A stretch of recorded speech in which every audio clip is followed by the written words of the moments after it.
Welcome to today's webinar, Helping Communities Manage COVID-19, Learning from Age-Friendly Approaches, hosted by the Maryland Department of Planning in association with the Smart Growth Network. My name is Michael Bayer. I'm the Manager of Infrastructure and Development at the Maryland Department of Planning and Project Manager for the Smart Growth Information Clearinghouse. The Smart Growth Information Clearinghouse is a project of the Smart Growth Network, which is supported by the US EPA's Office of Community Revitalization and is managed by the Maryland Department of Planning. In addition to hosting webinars, the Smart Growth Information Clearinghouse has a website, smartgrowth.org, that provides current information on effective growth, development, and preservation practices. The website provides news and information about events, funding opportunities, awards, and resources to help local decision makers foster healthy, resilient, and economically vibrant communities. The Clearinghouse is also the virtual home of the Smart Growth Network, a nationally recognized coalition of leadership organizations that have formally endorsed the principles of smart growth. This webinar is one in a series of webinars produced by the Maryland Department of Planning on smart growth and planning topics, available for viewing at smartgrowth.org. Today's program is the third offering of Planning with Purpose, a Smart Growth Network webinar series on community revitalization. In this series, the Smart Growth Network is sharing new ideas and approaches taken from current planning issues and case studies that have made us aware of the need to broaden our smart growth lens. We want to share with and learn from you with the hope that together we can create communities of the future that are healthy, equitable, and resilient for everyone. We are recording this webinar and will be posting it on our website under the Webinar Archives tab. We encourage you to visit the website and to subscribe to our e-newsletter to get smart growth news and information and to learn about our upcoming webinars. You can also learn about planning initiatives, planning tools, and educational opportunities in Maryland by visiting the Maryland Department of Planning's website at planning.maryland.gov. The views expressed by the speakers in this webinar are those of the speakers and not necessarily of the Maryland Department of Planning or the state of Maryland. Viewers of this live event are eligible to receive 1.5 CM credits from the American Planning Association and 1.5 CNUA CEU self-reported credits from the Congress for the New Urbanism. To log your AICP credits, visit the American Planning Association's website at planning.org, log into your account, and search for the name of today's event, which is Helping Communities Manage COVID-19, Learning from Age-Friendly Approaches. You can also search for event number 920-4288. So to get started today, our speakers are Danielle Arigoni and Lindsay Wallace. Danielle Arigoni is the Director of Livable Communities at AARP, where she works to support AARP state offices and the nearly 500 localities and several states enrolled in the AARP network of age-friendly states and communities to create great places for all people of all ages. Danielle leads the team responsible for supporting age-friendly network members, developing free practitioner-focused publications on topics ranging from ADUs to placemaking to rural livability, and delivering direct technical assistance to nearly 100 communities each year. Her team also disseminates a free weekly newsletter on livable communities related issues, reaching more than 85,000 local leaders across the country. Danielle is an urban planner by education and has nearly 20 years of professional experience contributing to sustainable and resilient federal, state, and local policy. She holds a master's degree in regional planning from Cornell University and a bachelor's degree in planning from the University of Oregon. Lindsay Wallace is the Director of Strategic Projects and Design Services at Main Street America, where she leads a variety of programs and partnerships, administers grant programs, and focuses on design-related and placemaking content development, trainings, and workshops. Lindsay has more than 12 years of experience in historic preservation, community engagement, and project management. She teaches the Advanced Principles of Quality Design course through the Main Street America Institute. She previously worked at the National Trust for Historic Preservation in Washington, D.C. and in Chicago, and serves on the board of the National Preservation Partners Network. Lindsay received her MA in Historic Preservation Planning from Cornell University and her BA in History from the Ohio State University. Following their presentations, Danielle and Lindsay will answer as many questions as time permits. You can submit a question anytime during their presentations by using the questions tool in the control panel located on the right side of your screen. So with that, I'm going to turn it over to Danielle. Welcome, Danielle. Thanks so much. Glad to be here. All right.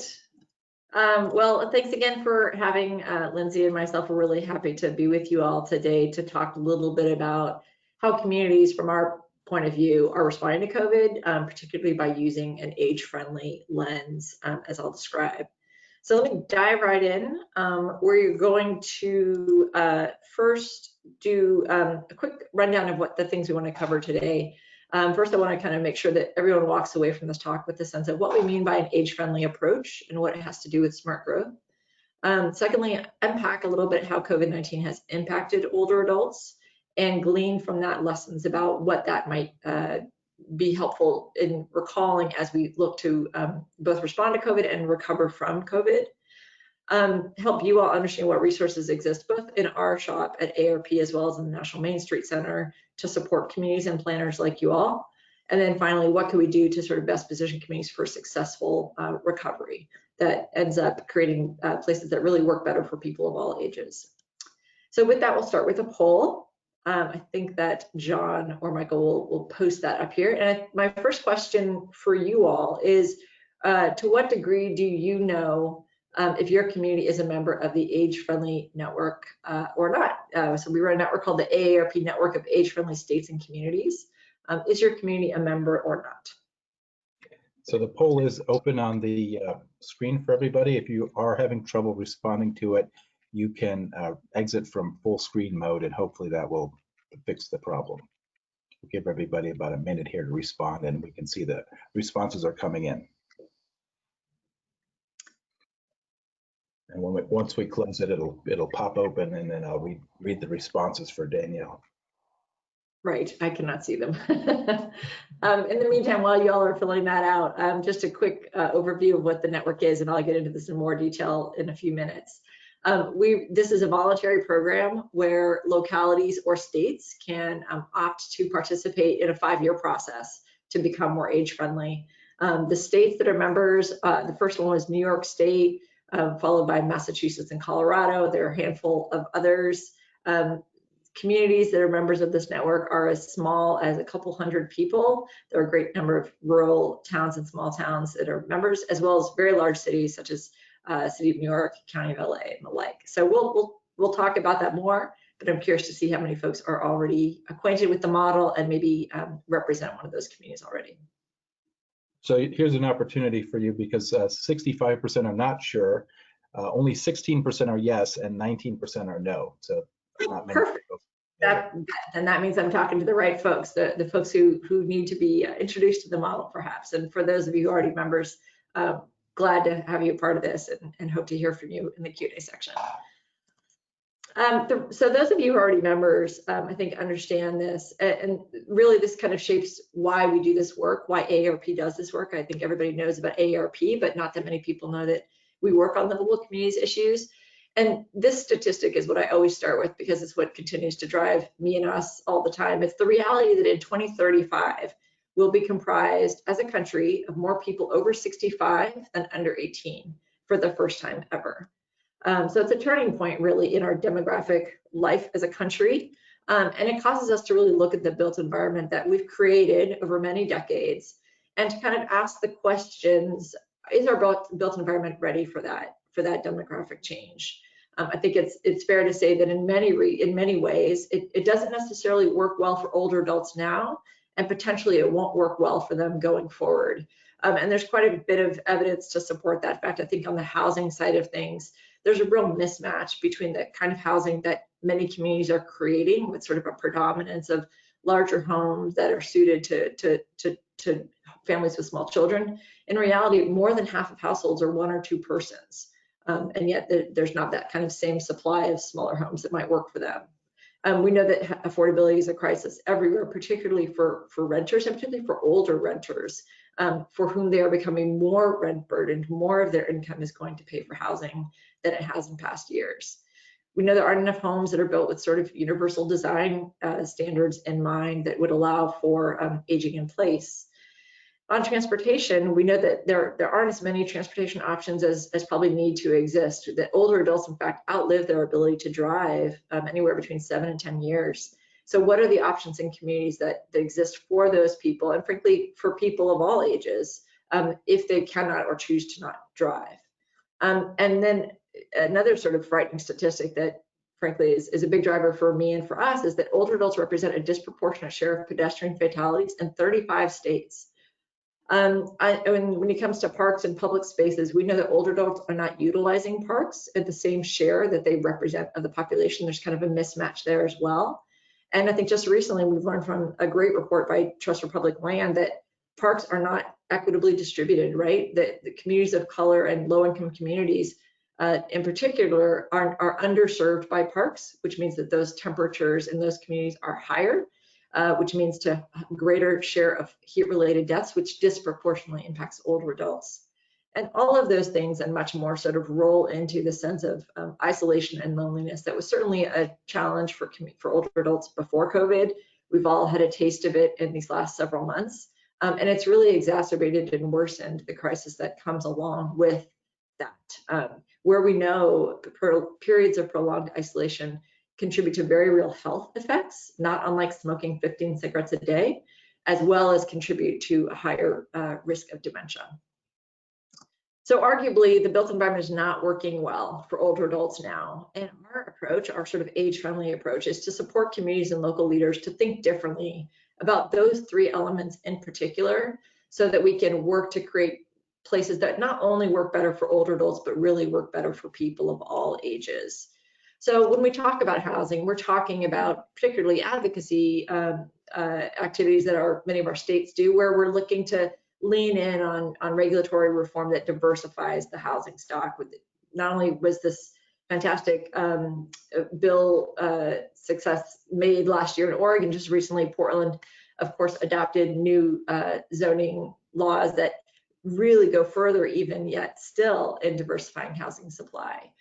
Similarly, how can we sort of encourage communities to make it easier to build an accessory dwelling unit, to create smaller homes, to create more accessible homes? All of those things are in the rubric of what we are working to do in our age-friendly approach. On transportation, we're really thinking about how can we sort of create programs that get people out walking and biking more, things like the Ciclavia events that happen both in California and now all over the country. As well as weigh in on public transit measures that fund public transit that's so critical to, again, not just older adults, but to everyone.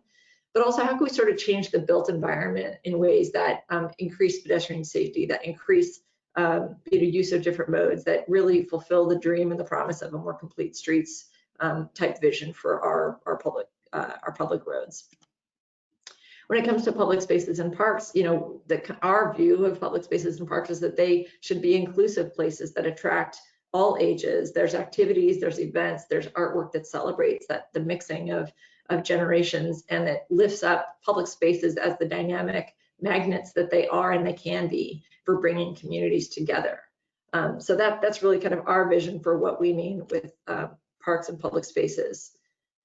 So a couple different ways, how do we get there? What do we do to sort of achieve those goals? I'll walk through a few of these very quickly. One, I want to do a huge shout out to our state offices. We are a unique entity in that not only are we a fairly robust national organization, but we have very robust state offices in every single state, plus DC, Puerto Rico, and Virgin Islands. So that puts in place a really wonderful infrastructure to work at the state level in terms of state advocacy, but also to be very responsive to the communities in those states and to customize the approaches for what works well in each of those localities, given the unique conditions. But some of the things that we work on from the national office, I view our job as sort of supporting state offices, but also how can we put in place programs and training and technical assistance to support local leaders. We also fund grants that make direct change in communities to catalyze change. And then we offer a lot of tools and publications that empower residents who are already advocates or might become advocates once they can become a little bit more informed and engaged in some of these discussions. So I'll quickly go through each of these, and I'll circle back in a moment on one of our biggest programs, which is our age-friendly network.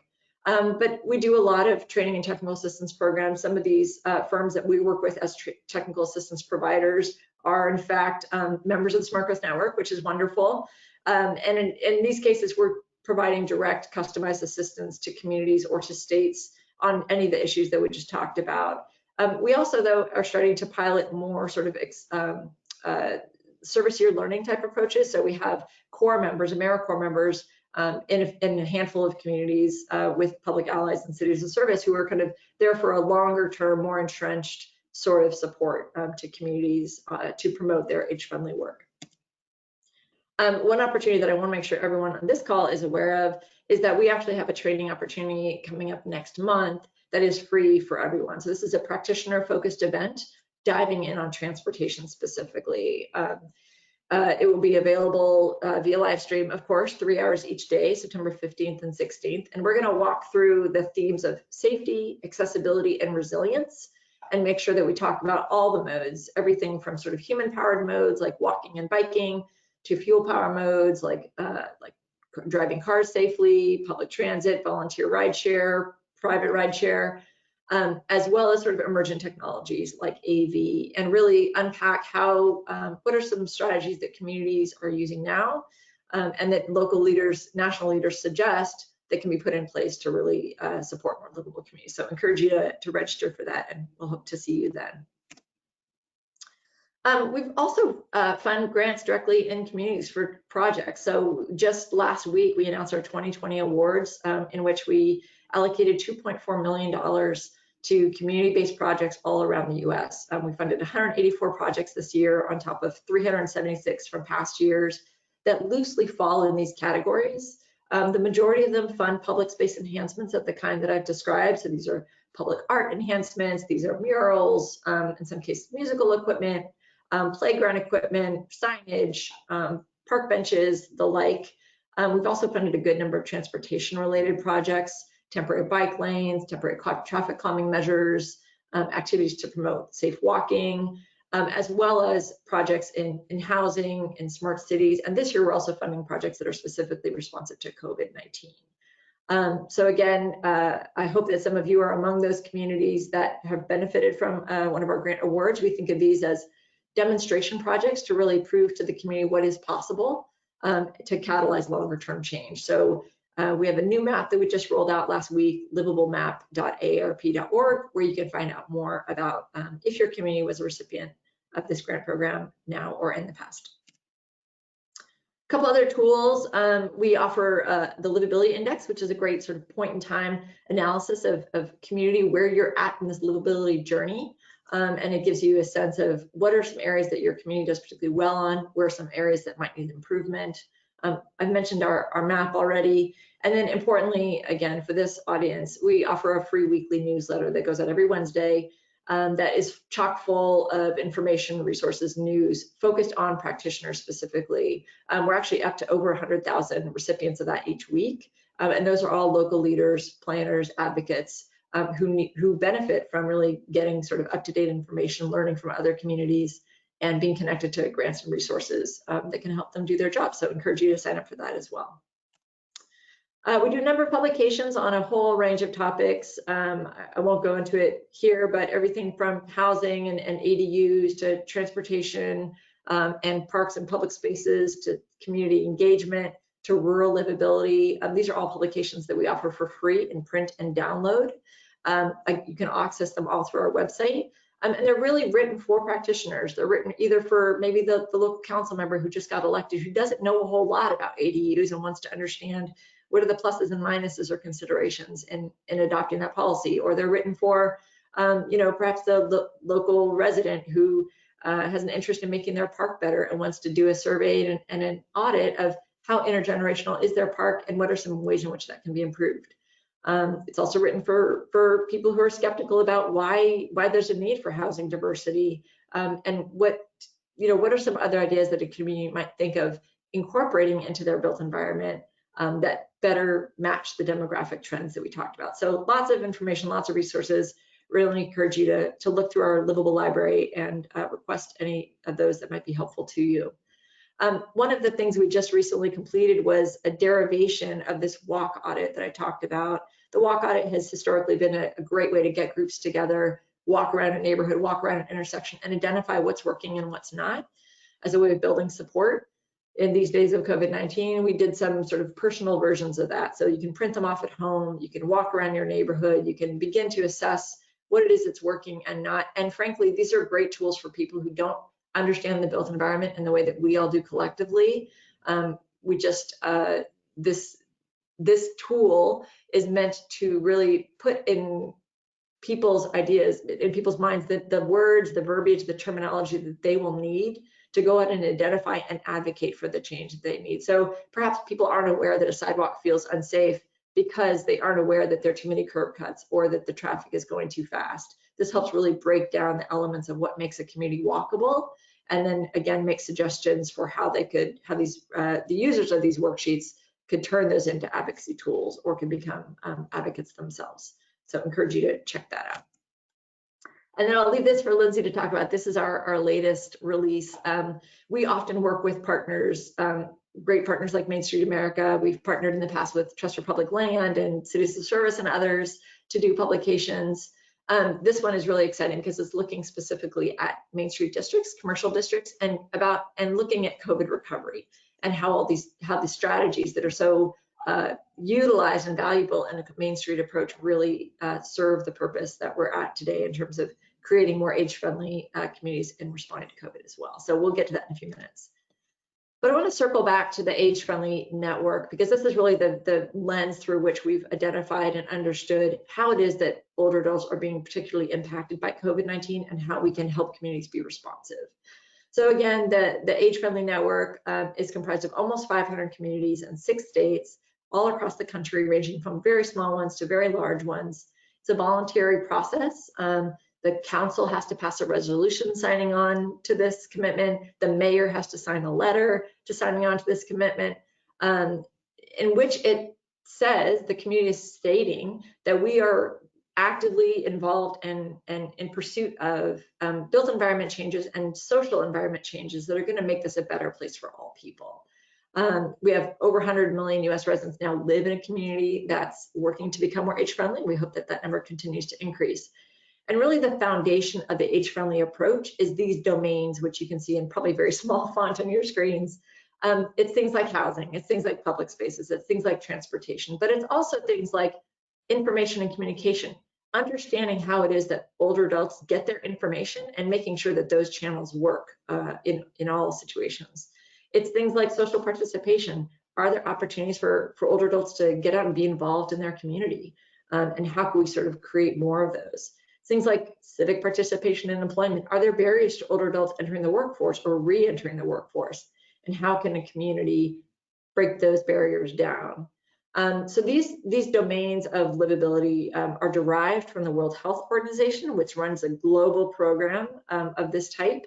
And they're informed really by what people all around the world have said are critical elements to ensure that a community is an age-friendly one. So turning to COVID-19, we know that older adults, it's not news to anyone here, I think on this call, that older adults have been disproportionately impacted by COVID, right? The CDC has said that 80% of all COVID-19 deaths are people 65 and above.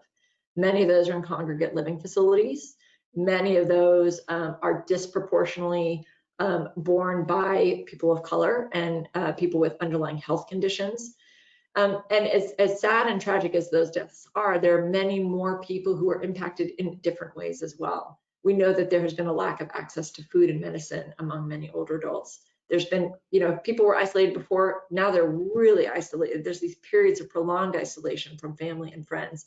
Grandparents, I know my mom is one of them whose heart is breaking because she can't see her grandkids. Limited opportunities for social engagement and volunteering. Those things that made up daily life, that kept people involved and engaged, have, for the most part, in many cases, disappeared. An inability to access housing alternatives. If you were interested in trying to get your older relative out of a congregate living facility, you might find that there are very few alternatives that work for them. And that's become really clear, I think, and sort of been made more obvious in COVID-19. Many older adults are still working, still have to work. Retirement savings are not what they used to be. Pensions are not what they used to be. And for older adults who've been laid off, it's very hard for them to re-enter the workplace. There is age discrimination in place, and The inability to access jobs has been problematic. Certainly delays in accessing needed healthcare, fears about exposure, lack of transportation to get to medical appointments have exacerbated health conditions. We talked about transportation options. If you're not driving and you used to rely on public transit or you used to rely on volunteer driver programs, those have really shrunk back or disappeared altogether. For people who are caregiving, who are caring for loved ones, there's no longer, in many cases, the same amount of relief, of break from those duties as there once had been, because you can't get out, you can't leave a first person who you have been providing care for in a senior center to do activities. It gives you have no break, there is no release valve. And then finally, it's become very clear that there's a real level of inequity among those who are able to access high-speed internet and use smartphones to access information, and those who don't have smartphones, those who don't have in-home internet access. We know that for a lot of older adults, the primary way they get information is through the phone and through the mail. And that is the reality for many people. So that leaves a whole bunch of people out if we're shifting to a virtual world. All of those things I just talked about are directly related to the domains of livability that age-friendly communities are already working on. So these things are connected, right? Like when we talk about social participation, we know that if you can't get out and go to a lunch club or a talk at your senior center, that really affects your ability to remain involved, remain engaged in your community. That volunteer driver programs, when those cease, because volunteers no longer are able to provide service or are concerned about exposing themselves by providing volunteer rides to other people, that really lifts people who otherwise count on that resource to live independently, leaves them high and dry. So a lot of age-friendly communities have already been sort of working on some of these issues, but they've become eminently clear of just how critical they are in the period of COVID-19. So our starting proposition in AARP was that age-friendly communities who are working on these things, I apologize, there's a question here. What does HH stand for? Households. Households is what that stands for. Our starting proposition is that communities who have been already working on those 8 domains to become more age-friendly, we're in a better position to respond to the needs of older adults in COVID-19.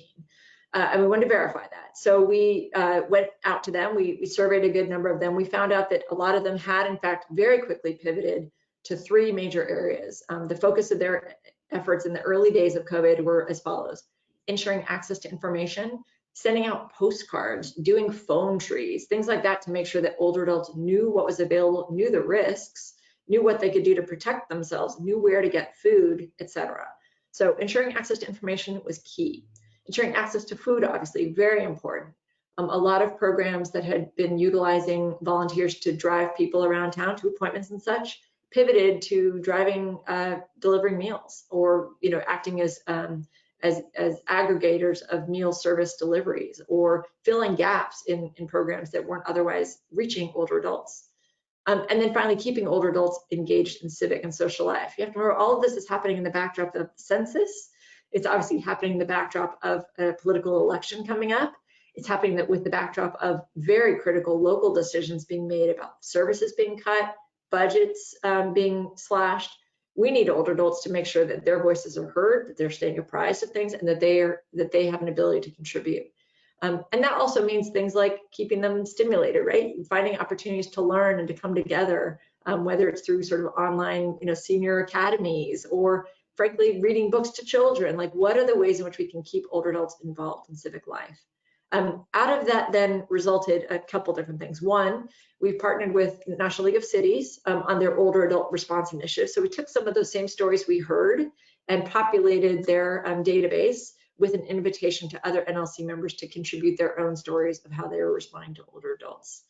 Secondly, we created some first-person narratives by the communities you see here and others, which really tell the story of age-friendly leaders and how they shifted their work to be immediately responsive to the urgent needs in COVID-19 response.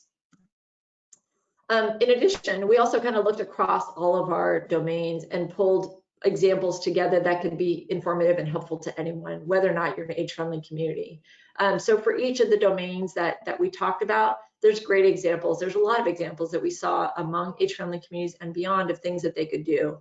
Even if you're not an age-friendly community, if you want to be more responsive in transportation, You could, for example, modify your transit schedule to make sure that older adults are getting the service that they need when they need it.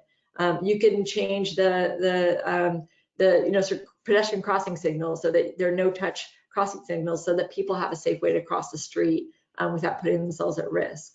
When you talk about social participation, it's things like putting in place those phone trees or daily claps, or maybe doing drive-in theater events where older adults and people of all ages can come together and still be involved in a safe way. So there's a lot of ideas that we cultivated, that we sort of collected and have shared more broadly, that help communities, that are continuing to help communities respond to COVID.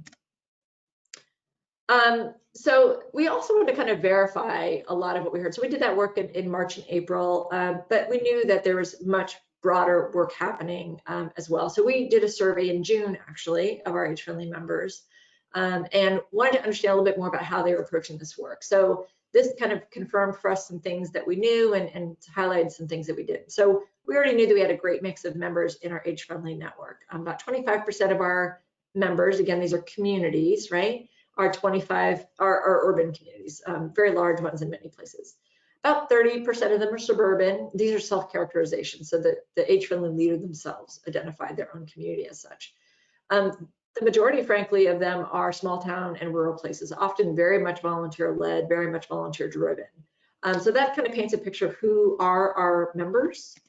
And then we knew some of this, but we wanted to kind of confirm who are the lead entities who are really driving your work, your age-friendly work. Who is it that sitting in every meeting, figuring out how to approach this work, who's making the decisions about how to pivot and be responsive to the current conditions. So in many cases, it is the city, it is the town, it's the county, it's the state, the government agency is taking the reins here.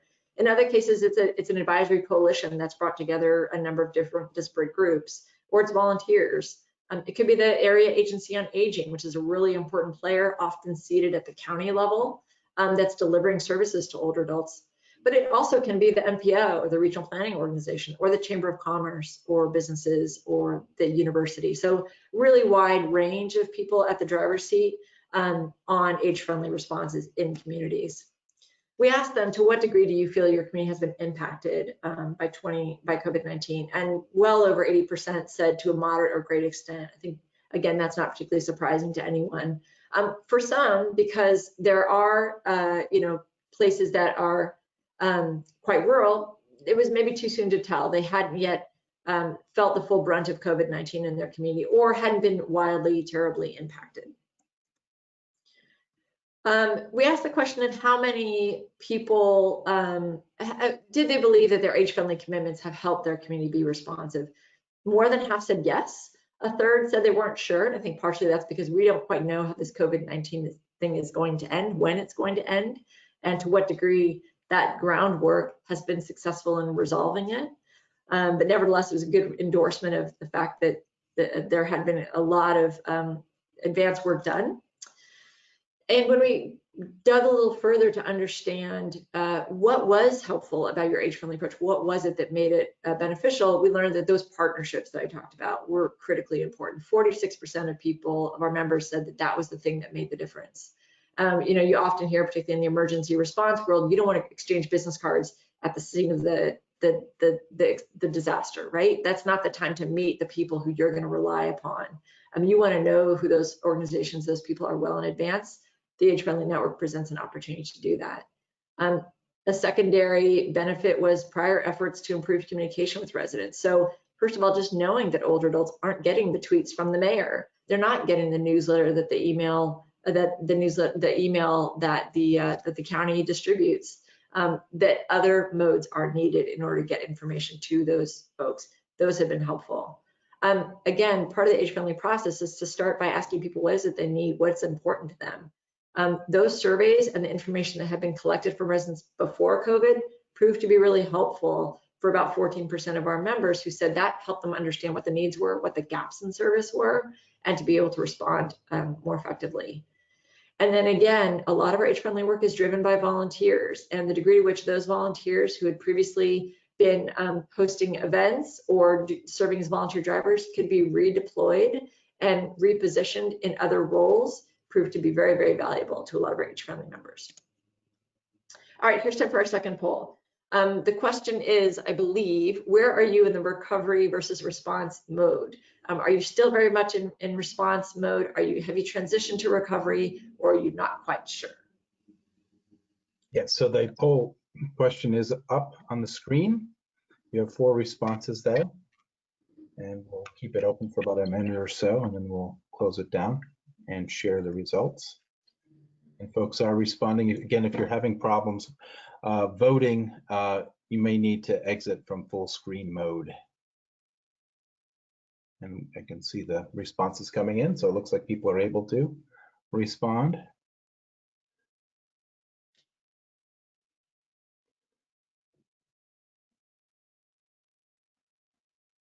Okay, so we have 56% both response and recovery simultaneously, 19% recovery mode, 70% response mode, and 8% not sure.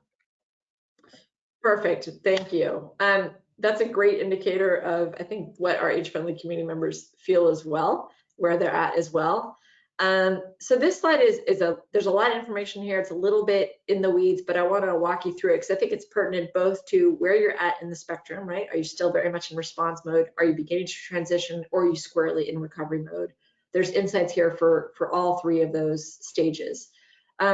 We asked, what are the most urgent needs for your community in both response and recovery?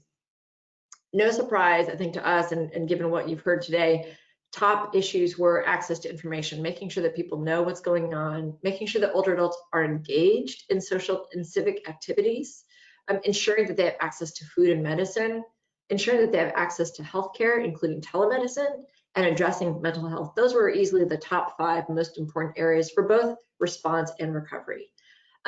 What I think is interesting, there's a few different things I think are interesting here. When you look down at the bottom of the chart, there are other things that began to sort of reveal a difference as you began to pivot into recovery mode that became more important, right? So supporting local businesses and local economic activity becomes a little bit more important as you move towards recovery. Similarly, ensuring access to transportation and mobility becomes a little bit more important as you move into recovery mode, as our communities begin to open again. Similarly, access to housing, more important in recovery mode, and access to work and volunteer opportunities. All of that makes sense given that many of us are still under stay-at-home orders, or to some degree, stay-at-home orders. Those things are critical to figure out as we seek to build back our communities. But equally important, I think, is the degree to which many of our members were already working on some of these top issues. So the action plan is a part of the process in our age-friendly work that is the result of a couple of years of both assessing community needs and then doing community listening sessions and the like. That results in an action plan that drives the work in the last 3 years of the process. So for those that already had an action plan, that are at that point in the process, many of them are already working on some of those big issues: access to information, social and civic activities, access to transportation and mobility, housing and volunteer opportunities. Those are already things that were very much on the radar of age-friendly communities in their action plan. What I think is interesting is that there's a couple areas that are clearly critical for response and recovery that hadn't been as frequently incorporated into action plans. And I think this is beginning to be telling in what we're going to see going forward. So preparing for emergencies and disasters, less than half of our communities were thinking about that before COVID, but they see now that it's critically important. Similarly, businesses and economic activity, less than half were working on that pre-COVID. Addressing disparities and systemic inequities, that is a real area of growth that we've seen, a heightened awareness among our communities. Less than half were working on it before. I think it's fair to assume that many of them will be incorporating that in the future. The real big gap that has emerged, I think, is, there's a question here on a definition of response and recovery, and I'll answer that in just a moment. Thanks, John. The real big gap here is on the safety of congregate senior living facilities. So we know, we've all seen how critically important ensuring that those are safe is to protecting the life of older adults, right? In order to make sure that older adults are safe who live in those congregate facilities, it's important that we're, sort of helping those to ensure good management practices, safety measures, and the like. Less than a quarter of our age-friendly communities were working on that. Part of that is because many of those are privately run. They are sort of out of the domain to some degree of the municipalities who lead this work, of the area agencies on aging even, who lead this work, and certainly of volunteers who lead this work. So that's an area I think that's going to cause it's going to be the cause for some deeper work going forward. To the question on response and recovery, so response is very much how are you responding in the moment of the heightened crisis. So those first early weeks where things were shutting down, people were unable to get groceries, unable to know even how to navigate this new normal, if you will. That was really response mode. That response mode in many communities has lasted months. There's still a lot of people who are reliant upon food deliveries at home. They're reliant upon food donations. They're reliant upon, alternatives to being able to go to the doctor or to get transportation to go to their dialysis appointment. I mean, these are critical things that need to be solved for in the moment in order to make sure that people are safe and healthy during the moment of crisis.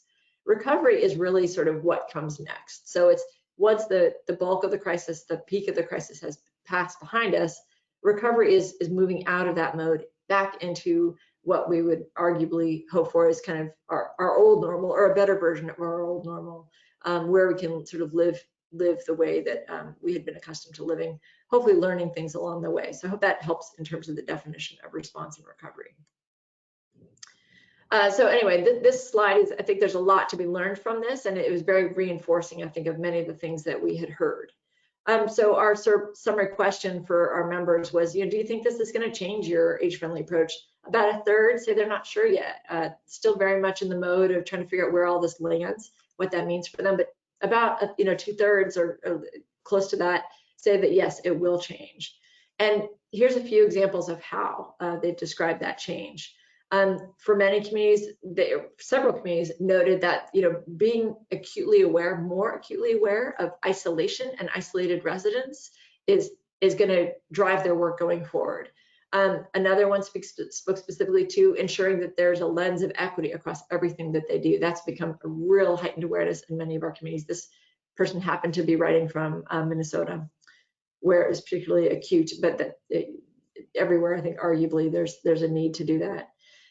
Again, another person mentioning inequities, looking at congregate settings, combating ageism in the workforce and in the workplace, improving communication systems. That was another example of what people said they would be working to improve post-COVID. Maintaining a heightened awareness of, again, equity, but also mental health as well as physical health and access to food. I think, access to food emerged as something that took a lot of people by surprise. So that will drive a lot of our age-friendly communities going forward. Similarly, access to broadband and the degree to which people are or are not literate when it comes to sort of our digital world. Is there the communication infrastructure in place that allows everyone to have access to the same services, whether that's finding out about where to get food or whether that's doing a telemedicine appointment with your doctor? Those resources are not evenly available. Certainly, there's a heightened awareness of the value of trails and parks and open spaces. And then really driving home, I think, for some of our members, COVID has driven home the need for community-based partnerships that allow them to do their work more effectively. So more to come on this, but this has been a really insightful exercise for us, I think, in terms of understanding how COVID-19 has impacted our work and how our members are able to use a focus on older adults to be more effective in their work going forward. So I'm going to turn it over to Lindsay. Before I do that, I want to give you a little bit of a breadcrumb trail to find out more if you're interested. If you want to know what state office you could work with from wherever you happen to be sitting, you can go to aarp.org/states. If you want to learn more about our programs and our training and technical assistance program, about our grants, or about any of those publications or tools that I mentioned, our front door is aarp.org/livable with a couple other specific sites that you can go to learn more. With that, I will turn it over to Lindsay. Great, thank you, Danielle. I am switching to slideshow mode here. Great. Let me just make sure it's hiding the icons. Cool. Great. No, so thank you for having me today. I was really thrilled that Danielle asked me to join. I always love an opportunity to get connected with the Smart Growth Network. I think there's a lot of overlap in our work and yours, and obviously we love working with AARP. So thanks for having me today. I wanted to give you, to start off, just a quick overview of who we are. I'm guessing that some of you in the audience are familiar with Main Street work, and some of you might not be. So this is a great opportunity to meet and greet. Main Street America is also known as the National Main Street Center, so we're one and the same if you've heard about either of us. We have been around since 1980. We started out as a program of the National Trust for Historic Preservation, but in 2013 we spun off as our own wholly owned subsidiary, nonprofit subsidiary. And our goal is really to focus on equitable and sustainable economic development in commercial districts across the country. We work a lot in rural communities, but we also have a strong contingent in bigger cities, so in neighborhood commercial districts in bigger cities. We have a rather large network. We work in over 1,000. I think it's up to 1,200 right now, currently working in local communities, and we have partnerships and work with 45 different state, city, and county level Main Street, what we call coordinating programs. So our like state and city partners who help us work with the local organizations.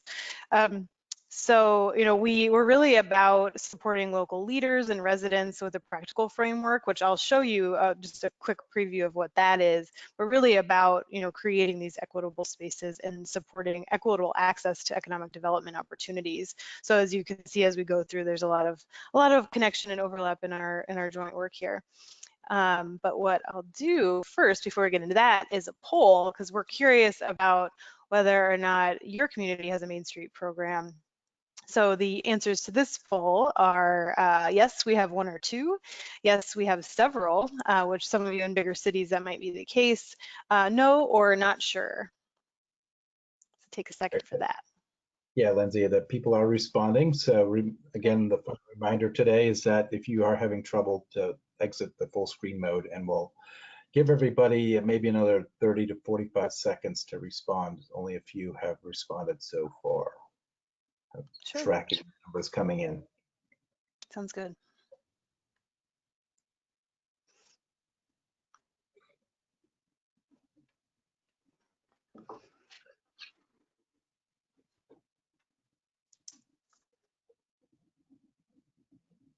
And again, thanks to everybody who's submitting questions throughout. We did send a couple to Danielle during the presentation, and then in a little while we'll respond to the other questions.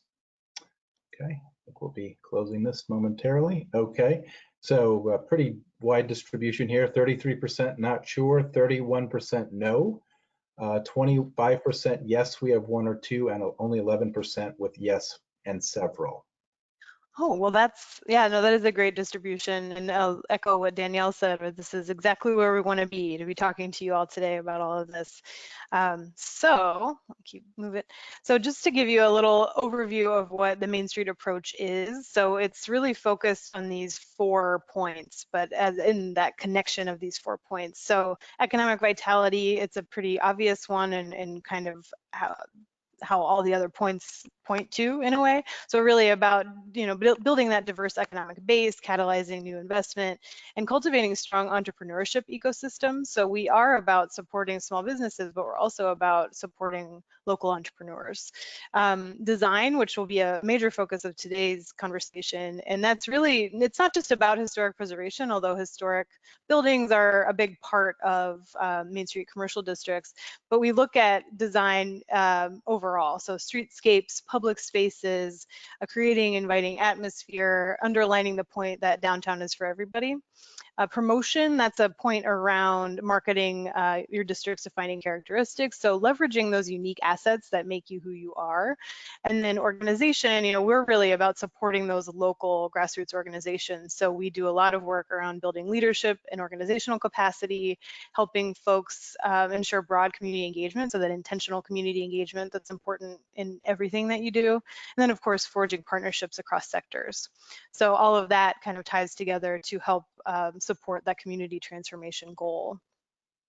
And so Danielle previewed the series that we were able to partner on, and it's something we're really excited about too. We always love working with AARP, but on this specific collaboration, we thought it was extremely timely because you know, our communities are really, most of them are in that kind of middle zone between response and recovery. And so the series of briefs, which I'll go over in detail, really focuses on equipping community leaders with safe and equitable and age-friendly strategies so that they can work to support economic recovery from the impacts of COVID-19, but doing that while keeping their community members safe. And so there are 5 of these. Before I get to that, just to highlight, you know, our shared goals. You know, we have enjoyed a years-long partnership with AARP Livable Communities, really based on these shared goals. You know, supporting these places for everyone to live, work, and play safely. You know, in our Main Street parlance, we believe downtown is for everybody. So we're really all about, you know, supporting that equitable access. Both of community spaces, which is important, but also economic opportunity. You know, that shouldn't be just for one sector of any community. So we're really all about that. Also encouraging community design, of course, that supports walkability and multimodal transportation, which again is what these briefs focus on and we'll talk about.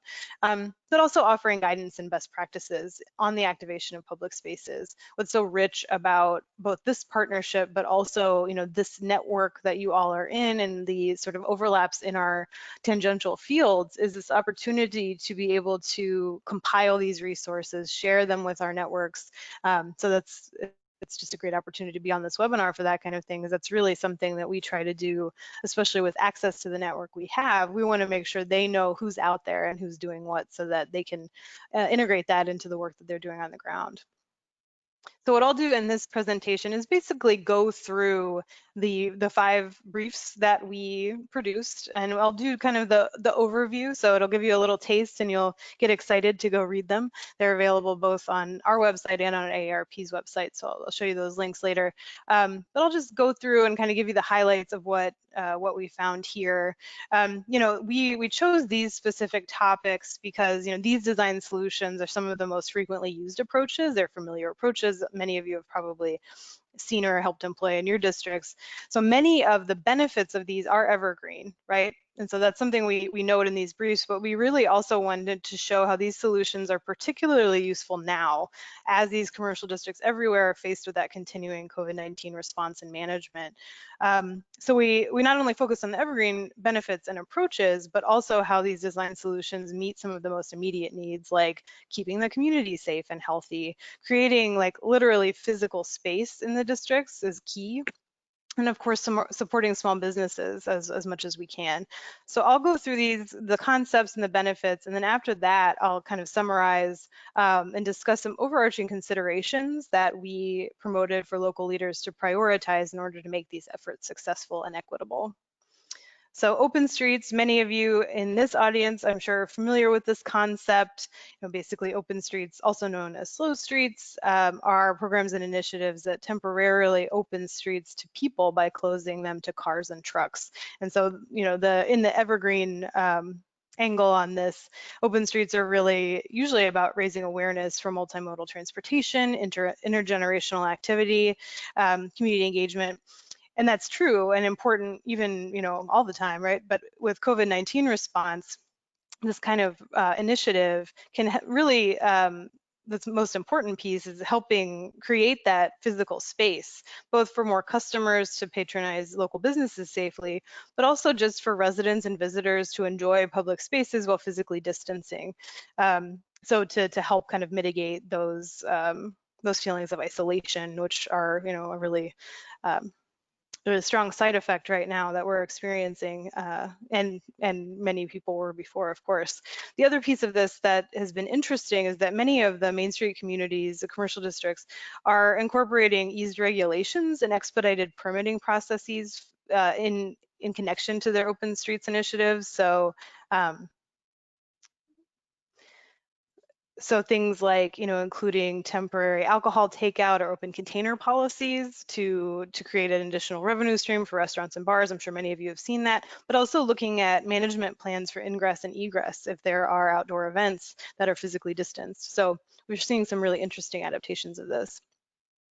Open Streets benefits. So I don't want to belabor it and go through each one of these on every one of the topics, but just to give you a sense, this was something that we explored in the briefs to really look at both the evergreen benefits of these different types of initiatives and the benefits specifically for COVID-19 response and management. So of course, public health and safety, open streets with the reduced traffic and safer places to walk and bike, and encouragement of physical activity, pedestrian amenities, economic impact. I mean, again, creating that physical space really creates that new opportunity to connect with potential customers, or vice versa, connect with local businesses, whether it's curbside delivery and pickup or grab and go and eating in a park. We'll kind of go through all of that. Community building, which on today's topic around age-friendly solutions, the community building benefits to these solutions cannot be understated. While, from our angle, economic impact, economic recovery is crucial, the community building piece is something that we really wanted to underline, because so many of us right now are, maybe feeling isolated, maybe feeling a little depressed, just generally, because it's a really hard time. So these community building benefits just are, we wanted to make sure we elevated that in our discussion of these solutions. A couple of quick examples. So Hendersonville, North Carolina, is a small community in the western part of the state. They already, so this community has a Main Street program, and it's a really strong relationship between the Main Street program and the city. And they incorporated a plan for open streets. So what they did is did kind of a test, right? On their first, or on Memorial Day, they held a trial weekend of closing down their Main Street, basically, and just seeing if people came out, seeing if it encouraged people to come out and feel safe and physically distanced and all of that. So their Main Street was closed to cars and trucks, but it was open to pedestrians, open to diners and to shoppers.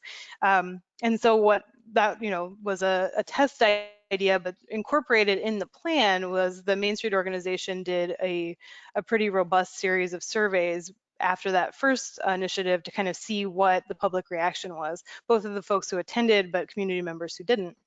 And they used those survey results to talk to the city about potentially making this program longer term, which is exactly what happened. Their responses were overwhelmingly positive, because people were really looking for a way to kind of get out of the house but feel safe while doing so. And so that response and the survey element of their work here prompted the city to extend this Open Streets program to 2 weekends per month through the summer, throughout the summer of 2020. But now they're looking at, okay, how do we look at this as maybe a long-term solution? Maybe it's not monthly, but maybe it's something they do every summer. So it's a really interesting way to kind of iterate that approach. Springfield, Illinois. So Downtown Springfield Incorporated is Springfield's Main Street program. And in their efforts to look at design solutions, they really focused first and foremost on community engagement. They wanted to gather data before promoting any kind of plan. So they actually hosted hour-long Zoom calls with tenants of each of their downtown blocks. And their downtown is pretty large. And they, their downtown restaurants, bars, retail, other services. So they did these Zoom calls to kind of see what those folks thought, because they're the ones who are, in that space every day. And what they did was with those Zoom calls, they created a joint plan for these kinds of design solutions, and converting parking and areas of the streets to accommodate the socially distanced outdoor seating, using barriers and aluminum fencing to delineate the new spaces. They also included recommendations for traffic flow for curbside delivery and pickup. So for folks who aren't comfortable like hanging out downtown but want to patronize those businesses, they made sure to include that design solution within their open streets approach. They also proposed waiving permitting fees and relaxing streetscape regulations during this temporary period. And so they submitted the plan to the mayor and the Department of Public Works, and within 24 hours, the city began making nearly all of the requested changes. And so, a lot of these are right now temporary, but one of the things they really emphasize from the beginning is observing and testing the use. So observing the testing, the use, and asking folks about their sense of safety, and then of course looking at the economic impacts from these interventions, so that they could see which elements should become more permanent based on what they hear in those surveys. So second topic, parklets and pedlets. Again, this is something, as you know, many of you are planners, many of you have worked in these spaces, you're probably familiar with parklets and pedlets, and these certainly go very well with the Open Streets initiatives. But for those of you who don't know, parklets are sidewalk extensions that repurpose one or more parking spaces. They're often installed at a curb height, and hopefully with a ramp at a grade to make sure they're physically accessible for those with disabilities. And then pedlets are kind of the inverse of that, where the sidewalk remains used, but there are walkways that jut out into those parking spaces around the sidewalk. So there are kind of two sides of the same coin in that way. Parklets have been around since about 2005 when there was a group of urban designers in San Francisco that activated this underused curbside parking space for use as a small park while feeding the parking meter to kind of advocate for this use of underused spaces. And since then, you know, the Parklet program has been adapted in over 100 big cities and rural towns in 32 states, 20 countries. It's, you know, had really taken off, and that's true in rural places too. And as part of the COVID-19 response, you know, parklets and pedlets are again instrumental in creating that additional space. So again, the benefits here with parklets and pedlets, it's kind of the same benefits associated with the open streets, right? You're creating that additional space for people to patronize businesses safely, be downtown safely. But you're also creating opportunities for safe social gathering, supporting that sense of social cohesion and ownership of public spaces. And then, of course, the opportunity to create the hyper-local amenities that reflect the local interest and culture. So these parklets and pedlets can be opportunities for public art and that sort of thing connected with them. An example here in San Marcos, Texas. So San Marcos actually had an annual parking day, which is often associated with the parklet movement. And they also had put out an ordinance where they were allowing, I think, up to 5 new parklets per year already. But in their COVID-19 response, the city built out and launched their own temporary parklet program in May 2020, which essentially opened up the opportunity for businesses to create these parklets beyond the 5 they had already like okayed. But not only that, they also include a parklet manual and guidance from a local design firm who contributes not only the design services but grant funding. So you know, they have some robust services around the program, but they also require that all parklets have to be accessible to everyone, so physically accessible to people in wheelchairs, but also just accessible generally, so they can't be, you know, for only one business and that sort of thing. They have to be open for everyone. And they also, in order to make sure that there is that space for curbside pickup, they make sure that there are no more than 2 parklets allowed in one city block. So they're doing that kind of they're making sure that all methods to achieve you know, economic impact are explored and supported through this way. So they are also doing a survey. So the city is going to be requesting that all participants complete an exit survey to gather data. Once it ends, it's slated to end this month, but they are also looking at, you know, extending this into a more permanent solution. And a look at pedlets in Great Falls, Montana. So the first pedlet, I mean, they claim this, but we're not totally sure where they originated, but pedlets supposedly originated in West Allis, Wisconsin. And local leaders in Great Falls, Montana were on a tour in West Allis during one of our Main Street conferences. And they were really inspired by this because they were interested in a solution where people could sit downtown, but that pedestrians and people in wheelchairs and other folks could like move around the space instead of through it. So they launched a public-private partnership. It's led by the Main Street organization, but they have a whole host of partners involved in this.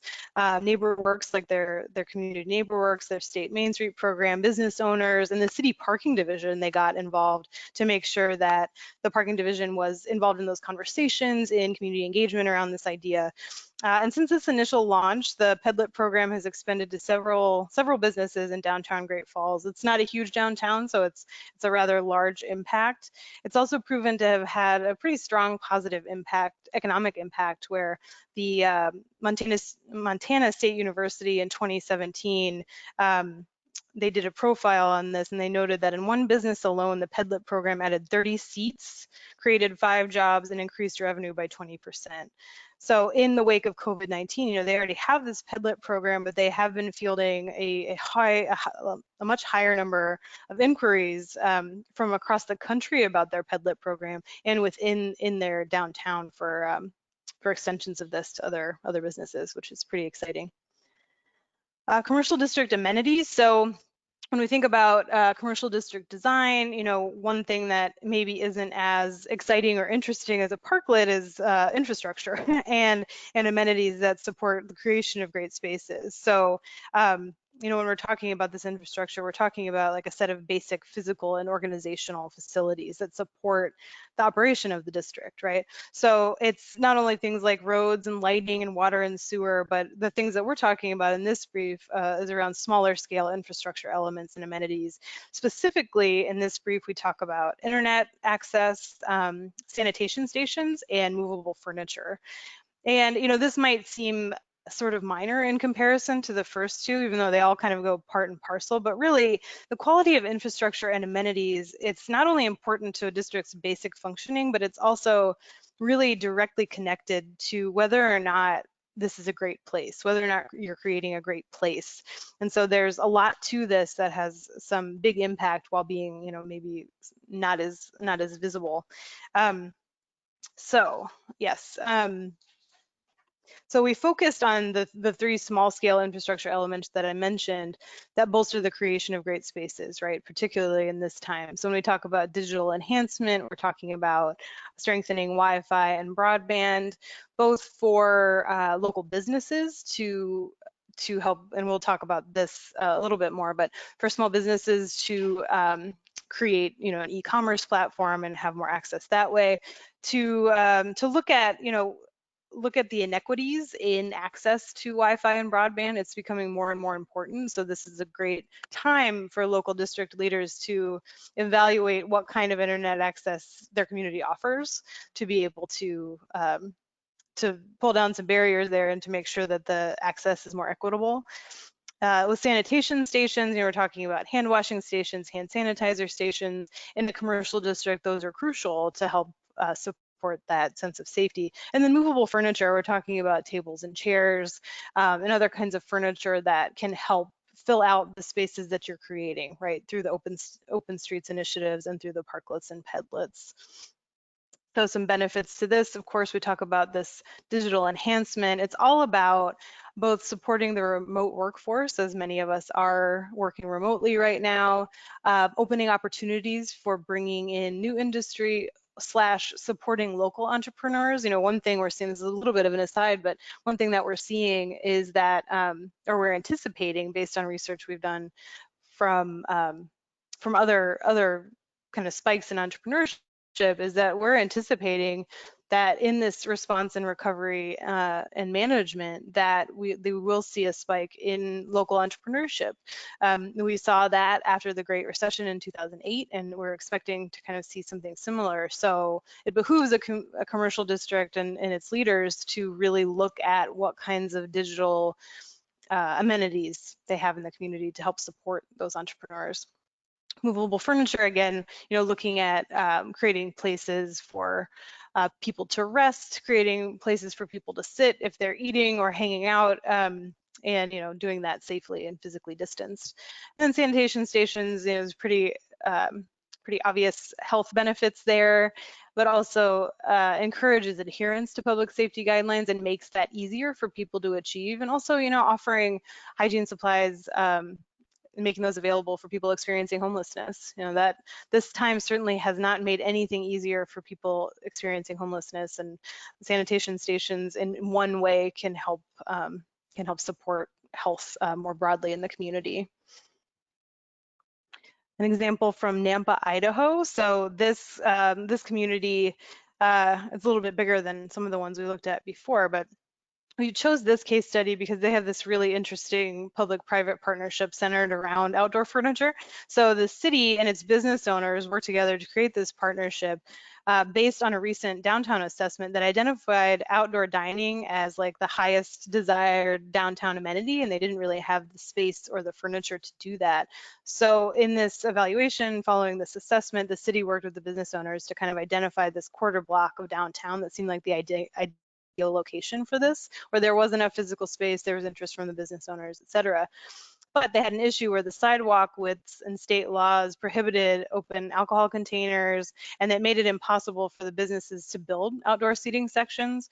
So the city, in response, is implementing a streetscape project that extends the sidewalk and repurposes 9 existing parking spaces to create this additional outdoor space for the outdoor seating. And this sidewalk and seating extension is going to be part of NAMPA's existing outdoor dining program, but it really offers like a new opportunity around that. And they had planned this pre-COVID-19, but in the wake of COVID-19, to make the process easier for businesses to participate, the Nampa City Council is waiving all permit costs related to outdoor dining. So it's hopefully kind of making that access a little bit easier. And then to help fund the project and really to encourage that business owner participation, to underline that public-private partnership, the city is requesting that adjacent business owners contribute to about 10% of the project cost as an investment. So again, it's getting that like literal buy-in, but creating that sense of ownership over that space. Additionally, there are local grant and loan funds that are being made available to the business owners to use toward this investment. Some of that is diverted from facade improvement funds that are moving toward maybe like a larger umbrella for that kind of work, and we're seeing that around the country too. So very much connected to those amenities is the creative approaches to small business recovery, right? So as we all know, I think, and are pretty familiar with, small businesses have long contended with the shift toward online retail shopping versus the in-person brick and mortar sales, right? And according to the US Department of Commerce, online sales as a percentage of all retail sales have been increasing every quarter for the past 10 years. So, there is a challenge there, but to their advantage, small businesses and commercial districts often offer like additional elements that shoppers really actively seek, right? A sense of place, a unique shopping experience, and walkable environments, right? So that you can enjoy the spaces even after you purchase your goods. So, while this in-person like online hybrid is something that we're promoting, like many small businesses are now incorporating this e-commerce platform idea into their business model. And this is especially true with COVID-19. In some places, the shutdown orders and really just the transition to a lot of folks seeking curbside and pickup, there's a real opportunity and necessity for business owners to transition not the full business, but transition part of their business to e-commerce so that they have access to different revenue streams. So, this, because of COVID-19, as we've seen, people and customers are increasingly using online sales platforms for goods that they maybe haven't previously purchased online, like groceries, household supplies, and that makes a lot of sense, right? So small businesses, it behooves small businesses to really look at that e-commerce transition. So, as commercial districts respond to these impacts, continued innovation such as e-commerce and adaptive use of spaces, which is what we focused on in this brief, those are going to be crucial to ensure that small businesses survive, that local entrepreneurs thrive, and that workers, customers, and visitors remain safe and healthy.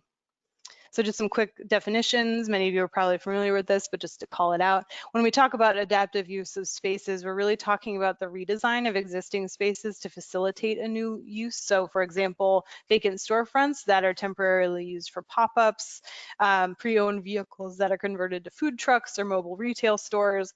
And then when we talk about e-commerce, we're talking about online platforms through which customers can purchase goods, products, services.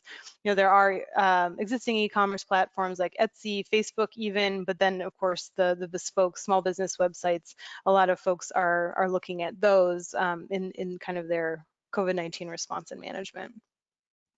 So, majorly this approach, these solutions are really focused on economic impact, because it's really about creating that additional platforms where people can purchase goods, can interact with the business. So it's creating that separate revenue stream and customer interaction. It can also lower rental costs for entrepreneurs by creating those additional non-traditional spaces. So when you're thinking about adaptive use of spaces, pop-ups, that sort of thing, those things can be really useful in saving people rent money. They can be really useful for entrepreneurs to test out an idea. And so there are, of course, public health and safety and community building benefits as well to this, kind of similar to what we've talked about before in creating those physical spaces, creating opportunities for social interaction, et cetera.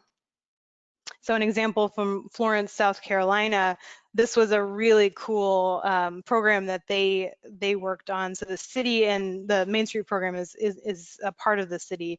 They created an e-commerce technical assistance program that includes a grant program as well to help people get started on that, and then guidance for adaptive use of spaces. So they saw the connection there, right? And they've created this whole like multi-level series of programming, guidance, all that kind of thing to help people transition to e-commerce and to help support that with funds. The city is going to offer this free of charge in perpetuity. So it's something created out of necessity, but that they're going to offer in perpetuity. And they also have, the Small Business Recovery Grant. And these photos here are an example of a downtown yoga studio that wanted to reopen, but their studio was too small to meet the state's social distancing recommendations. So the city staff worked with this business and the managers of various public spaces downtown to create a series of classes outdoors.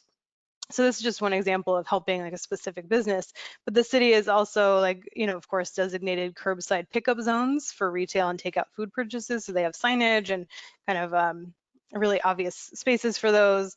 They've drafted dining policies and permitting procedures and eased some of the regulations around those. And then of course, they offer continual virtual guidance, of course, on how to arrange stores to maximize social distancing. So they're really trying to support the, in the weeds work that the local businesses need to focus on in order to best mitigate the COVID-19 impacts. And finally, we want to talk about the trails, parks, and local economy. And this, it's slightly different than the other four, but very much connected, especially in this day and age, right? So as myriad studies have shown, trails, parks, and outdoor rec opportunities offer positive health, economic, and quality of life benefits, which I think are fairly obvious. But many communities across the country haven't been able to translate those benefits into direct impact in their downtowns and neighborhood commercial districts. As Danielle mentioned earlier, there's also a pretty big gap in access and enjoyment of these places, not only physical access, but also just social barriers and historical barriers that have been put up, particularly for low-income residents and communities of color. And so as a result of COVID-19, the trail and green space use has drastically increased. You've probably seen this. The Rails to Trails Conservancy has been doing some really cool trail data gathering and have found the increase in trail use just off the charts. They have some really great resources online if you want to check out the details on that. And in March 2020, Google did a report on cell phone location data and saw a dramatic increase in state and local park activity in several states, including North Dakota, where it was up 73%, South Dakota up 126%, and in Ohio, 117%. So just a lot of increase in that use. So there's this real opportunity as people are turning to these outdoor recreation amenities to make those spaces safe, but also to really look at the historical inequities and how to best mitigate that. So the local leaders really have that responsibility to explore partnerships and engage the community to create those more equitable spaces, but also to have a unique opportunity to help funnel new economic opportunities into local commercial districts by promoting new businesses or amenities that support people using the trails and parks. And also helping existing business offer new services and products that are targeted to this influx of new, potentially new customers who are using the outdoor spaces that maybe they hadn't before. So with trails, parks, and the local economy, the economic impact of tourism and increased resident use of trails and parks can be huge. So it's really important for local business leaders right now to look at how to connect that that increase in use to the potential increase in economic development downtown. Public health and safety, obviously, if a community has these natural assets, it's a huge opportunity to promote the safe exercise, socially distanced exercise. Community building, there's some social interaction opportunities around exercise, a sense of community pride in and ownership of these unique local assets. So there's a lot of benefits to be had through this. One example, well, we have two examples under this. This is a really amazing story out of St. Paul, Minnesota. So this is the Frogtown Park and Farm. It's one of the largest contiguous urban demonstration farms in the country, and it's a community hub for food, health, green space, recreation. So it's actually a urban demonstration farm within a city park. So this was, there was like a study that was done to determine, where folks could create this this park or this farm, and they determined that the city park was the best place to do it. I know we're getting short on time, so I'm really going to zip through this. We have a lot more information on this in the brief, so I might just tease your appetite for that and skip through this, but this story is really incredible, and that'll be the preview for you to check it out. Similarly, the Kentucky Trail Town program, this is a really amazing partnership between the State Main Street program and the Kentucky Department of Tourism. More details in the brief, so please check that out. Considerations for success. This, again, we outlined these in each one of the briefs for each different topic, but really the bottom line with these is to really, the number one thing here is to really strive for that inclusive community engagement, where a lot of these solutions are done quickly because we're trying to respond to COVID-19, and that makes a lot of sense, but it's very important to make sure that you're not losing the thread about who's using these spaces, what do they need from these solutions, and to make sure that's number one. Then, of course, we have some other considerations for success, and we go into more detail in the brief, so please check that out. Sorry to cut it short, but I want to make sure we have time for questions. These are our links to where you can find those briefs, and we're really excited. These are brand new, hot off the press, so we'd love it if you'd check them out.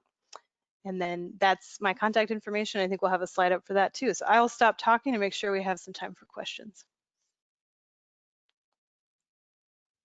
Great. Thank you very much, Lindsay, and thanks, Danielle. And we've been getting questions here throughout. So we'll spend about 15 minutes or so with the questions we received here for the panelists. And then if you do have other questions, you have the contact information and the websites available on the screen right now. So I guess we'll start with an earlier question that came in, which is both a comment and a question. We continue to see opposition to our efforts of complete streets and affordable and mixed income housing, even in appropriate places like the urban core of the city. Do you have any suggestions on how to overcome this? Well, maybe I'll try and jump in there. I mean, I really do think that that community is not unique, right? I think that one of the things that I have found after working in sort of the smart growth world for many years and sustainable communities world for many years is that the age-friendly frame is pretty effective. And one strategy might be to sort of hone in on the impacts on older adults as people who are not being very well served by the infrastructure as it currently exists. I do think that pedestrian fatality figures, as dismal as they are, can be a really important call to action, as well as sort of the housing choice discussions. If you imagine you're trying to care for an older parent, or you're thinking about your later years, or you have a grandparent that is no longer, that maybe wants to move out of that congregate living facility, are there housing options that exist for him or her? And maybe that is the way to sort of tee up this conversation, because again, we know that we're not really about just trying to create housing for older people or transportation for older people. We're trying to create options for everyone, but oftentimes using the needs of older adults as that sort of use case, or as that the use case that you're trying to solve for, can be a pathway to getting past some of that community opposition. Okay, Thanks. Next question is, how do we best connect at the state level in a specific directed way? It's sometimes hard to find the right subject expert with deep knowledge and ability to explore opportunities moving forward. I think they mean state government or? State government. Like, how can you engage with those folks? Well, one thing, if you don't mind, Danielle. Oh, sorry, Michael, were you? Go ahead. Okay. Well, one thing I'd say is to, even if you don't have a Main Street organization in your community, is to reach out to your coordinating program, which if you contact me, I can certainly give you that list. Many of our coordinating programs are in state government, and which is a great opportunity to connect there. But I think, you know, that's a good place to start. They're in different departments in different states, but usually what we've found is by contacting the coordinating program, you have pretty easy access to other folks at the state level, which is really useful. But I mean, I would always encourage too, beyond just connecting to somebody in state government, to make sure that you're like contacting your AARP state director, because who knows what connections any of those state level folks have. The more people you reach out to, the better to create that kind of coalition you're looking for. Totally agree. I would say one other thing is, if your state has joined the Age-Friendly Network, look at who the lead agency is within that state. So New York, Colorado, Massachusetts, Florida, Michigan, and I'm forgetting one, but Maine, I think. Each of those state governments have a lead agency for that work. So that's a great place to start. Might be someone you don't expect. So check it out. Okay, thank you. Next one is, how do the AARP age-friendly community concepts align with the Blue Zones initiative? These are the same issues addressed by the Beach Cities Health District in the 3 Southern California South Bay beach cities of Manhattan, Hermosa, and Redondo Beach that were awarded a Blue Zone certification. I belong to the BCHD Livability Committee, and getting public and civic engagement is difficult, but not impossible. Yeah, I think a lot of the values align very closely with Blue Zones. Many of our age-friendly communities are also Blue Zone, you know, working on Blue Zones. Are also working on other sort of certification programs, bicycle-friendly programs, dementia-friendly programs. There are a lot of, I think, programs that afford a different vantage point, ultimately, that often point towards the same solutions. So short answer is, I think they're very much aligned. Okay. Here's a comment. I guess maybe you can respond to this, both of you. The issue of age and safety is a wonderful foundation for a new design guideline framework for bicycle infrastructure. It sets the stage for comprehensive networks of protected lanes, even on lower speed roads. Too often, speed is the only factor that determines bicycle facility type, and not the needs of the elderly and young children. Exposure to vehicles weighing thousands of pounds is dangerous to young children and older adults, regardless of speed. Totally agree. Yeah, absolutely. Yeah. And one comment I'd make on that, because I totally agree with that, is you know, something that we really encourage, and I think Danielle, your program definitely does this too, is to encourage our local commercial district leaders to make sure that they're building partnerships at the local level and like having conversations even before you have a big opportunity for a program, just like connecting with folks you might not think you need to in general, to make sure that when you have the opportunity to explore something like you're talking about, that it has more of a depth to the conversation, and it's not just looking at speeds, but maybe something more broadly. So we always push that, because I feel like if you have a partnership with somebody who maybe you hadn't thought to connect with, such as like commercial district leader having a tight relationship with the Department of Transportation, that encourages, I think, this kind of broader thinking around some of these issues. Yeah, and I use that as an opportunity to plug the transportation workshop again. I do think that that's exactly the kind of problem and or opportunity that we're going to be sort of unpacking with a lot of different examples from around the country, both national leaders as well as community partners who are taking action specifically. I will say on biking specifically, I'm really excited because we've been, over the last several months, fielding a 50+ biker survey. This is it's actually a survey that a woman named Carol Cachadorian, who previously been with Tool Design, had been working for years. She's been issuing this survey for years. we're partnering with her to kind of broaden the reach and get more people to complete it. And we'll have an article in our newsletter mid-September around the findings of that. And that definitely speaks to some of the infrastructure challenges and opportunities, again, that older adults say they need or would benefit from as a way of making the case for infrastructure that serves youth as well as older adults.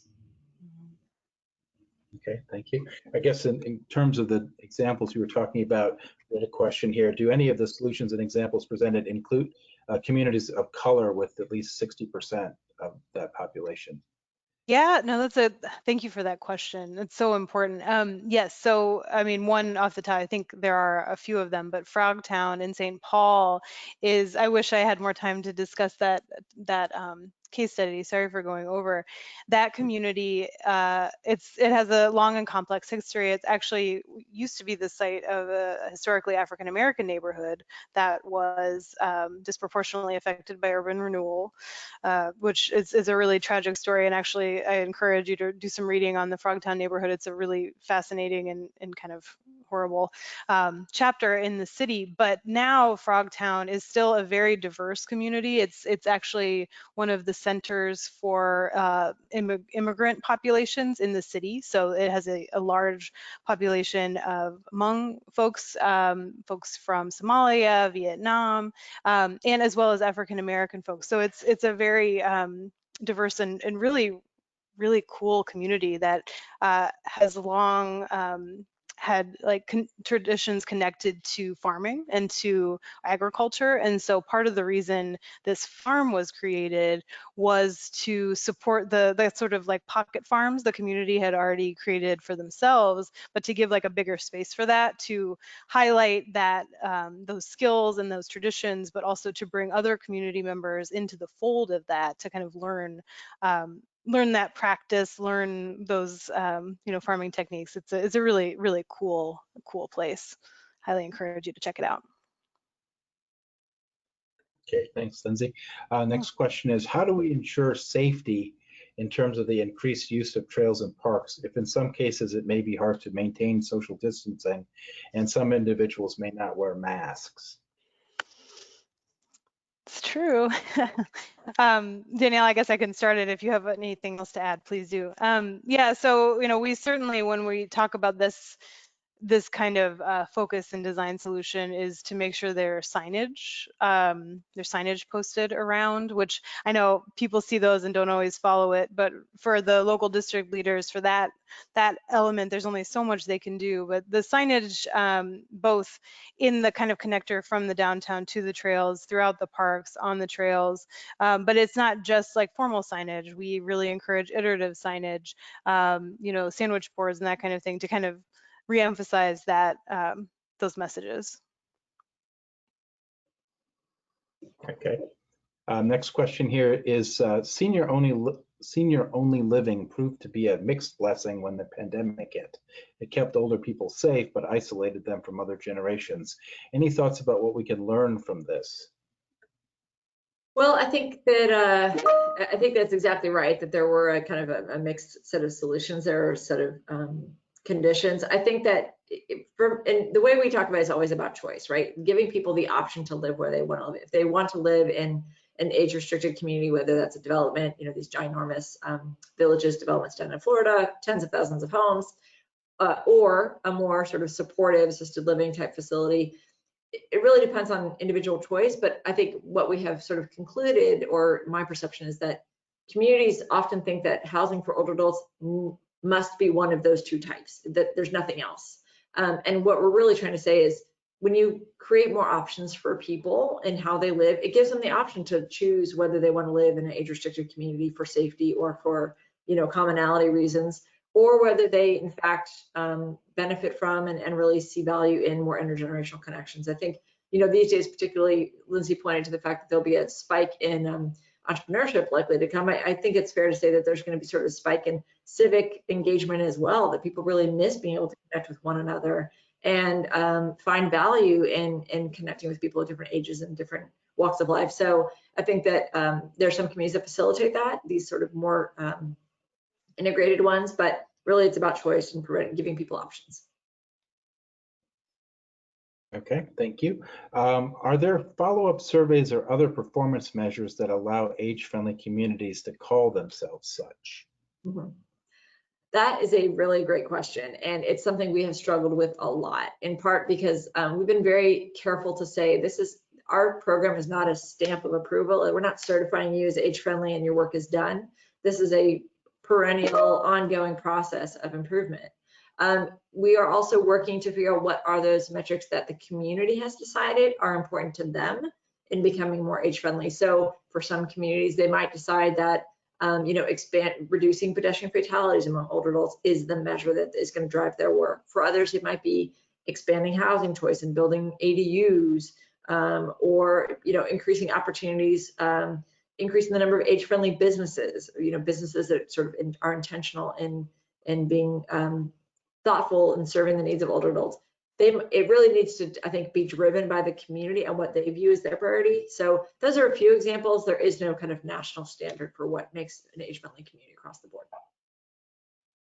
Okay, thanks. Does a community or local jurisdiction need to join the AARP Livable Communities Network to apply for grants and get technical assistance?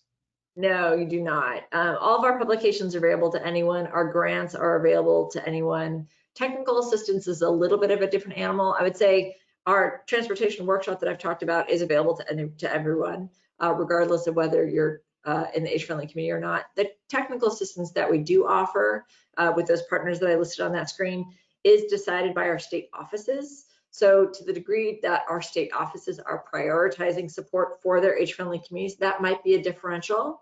But across the board, I would say in general, that is not a requirement. And in fact, we know that for any number of reasons, joining the network might not be feasible. And frankly, that's fine. We're not just about driving membership. We're really about getting the work done. So that's why all of our resources are available to everyone. Okay, well, just a couple more and we'll wrap up. Going forward in the plan for both climate change and the next pandemic, wouldn't communities be best served by taking a complete neighborhood approach, which would ensure needed services and assets are within walking distance and bicycling, beginning with disadvantaged and underinvested communities? And are AARP and Main Streets promoting these approaches? Go ahead, Danielle. I think yes, yeah, absolutely. No, it's such a great point. You're absolutely right. Those strategies and approaches are important anyway. And I think I don't want to call it a silver lining, but one, I don't know, positive effect of explorations and creativity in response to COVID-19 and in the response and management is looking at these tried and true, right on comprehensive approaches that cities haven't employed for one reason or another, but this is an opportunity to shake things up. And I mean, we're seeing that in places, honestly, that I would have been surprised to see flexibility in some of those approaches before. So I'm hopeful that the messages that we're pushing out, AARP, Main Street, but many of your organizations too, are getting some traction. So yes, thanks for noting that. Yeah, and just to add on that, I would argue that a lot of the practices that we do promote, sort of housing diversity, including smaller homes, more dense homes, frankly, I mean, more homes on a single lot, more transportation options that are not car dependent. How do you sort of incorporate needs and services, access to services more readily? All of those are kind of the building blocks of that strategy that you described. So it all comes together. And certainly Main Streets and commercial corridors, and making those as strong as possible is a huge part of that, which is why, again, we always love to partner with Main Street and often do. Yeah.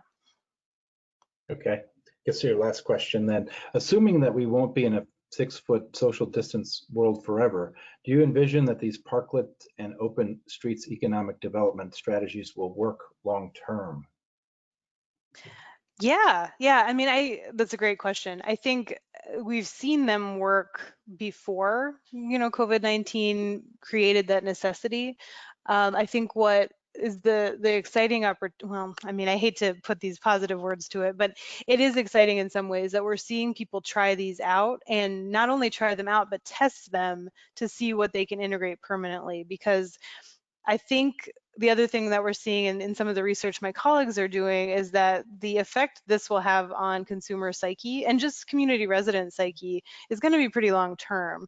And while that means that some folks are going to be pretty comfortable going back to normal, going back downtown, it might not be true for everybody. So there needs to be those kind of creative solutions, alternative approaches, opportunities for a diversification of revenue stream, interaction with businesses in order to sustain longer term economic development. So I think it's a great question, and it's certainly something in our approach to talking about these solutions that we're really pushing as something that isn't just because of COVID-19.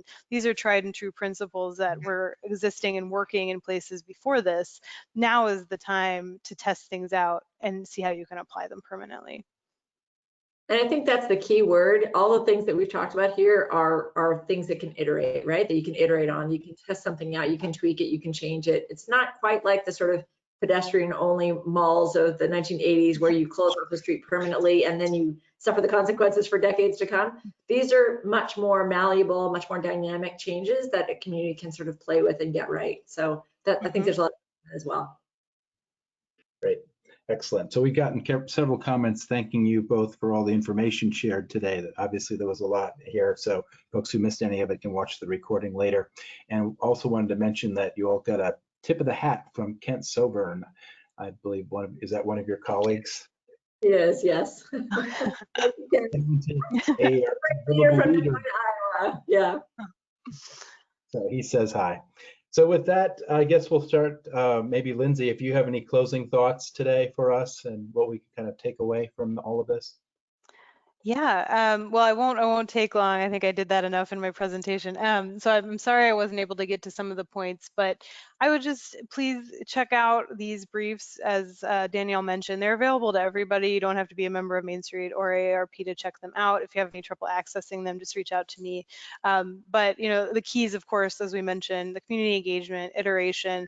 These are tried and true principles that we can test out right now to see what we can incorporate permanently. And so I'm very excited to be here today, to be working with AARP, but please feel free to connect with me because I'd love to make more connections from this. So thanks.